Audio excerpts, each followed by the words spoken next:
বহু অপেক্ষার পর আজ ছিল বাবার দর্শন। আর আমাদের বেঙ্গলি মতে আজকে ছিল সংক্রান্তি। তো আমি ভেবেছিলাম আজকের দিনটাতেই আমরা বাবার দর্শনটা রাখবো। তো ফার্স্টে আমরা চলে গেছিলাম অগ্নিতীর্থামে। আমরা এখান থেকে স্নান করে তারপর চলে গেছিলাম ২২টা কুণ্ডে স্নান করতে। মন্দিরের ভেতর আসলে কোনো রকম ফোন অ্যালাউ নেই। আর আমি আমাদের এই আস্থার স্থলে কোনো রকম ফোনটাকে ব্যবহার করতে চাইনি। হ্যাঁ, যে জায়গাগুলোতে আমি ভিডিও ক্লিপ নিতে পারবো, আমি সেই জায়গাগুলোতেই ভিডিও ক্লিপ নিয়েছিলাম। আর আজকে সকালবেলা উঠেই দেখি ভীষণ পরিমাণে বৃষ্টি পড়ছে।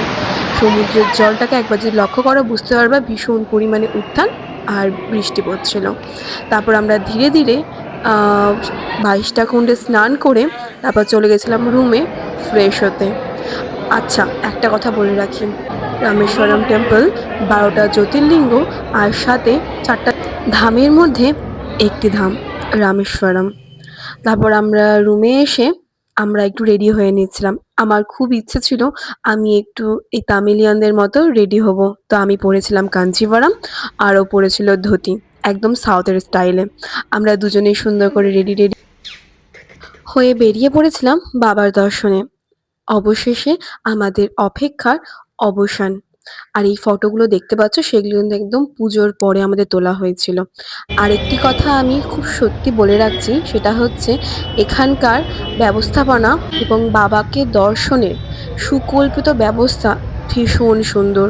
কোনো ঝামেলা আর কোনো রকম প্রবলেম তোমরা এখানে ফেস করবে না। আরেকটা কথা বলে রাখি, এখানে কিন্তু ট্যানটা তোমাদের অনিবার্য, কারণ এখানে ট্যান পড়বে ভীষণ বাজেভাবে। যাই হোক, তারপর আমরা চলে গেছিলাম একটু বিচের সাইডে।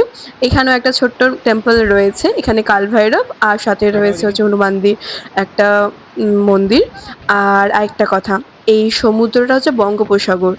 আর ঠিক এই এত বড় বঙ্গোপসাগরের মাঝখানে এই জায়গাটা দেখতে পাচ্ছ, এখানে একটি কুয়া যেটা শ্রীরামচন্দ্র বান মেরে তৈরি করেছিল সীতার জল পান করার জন্য।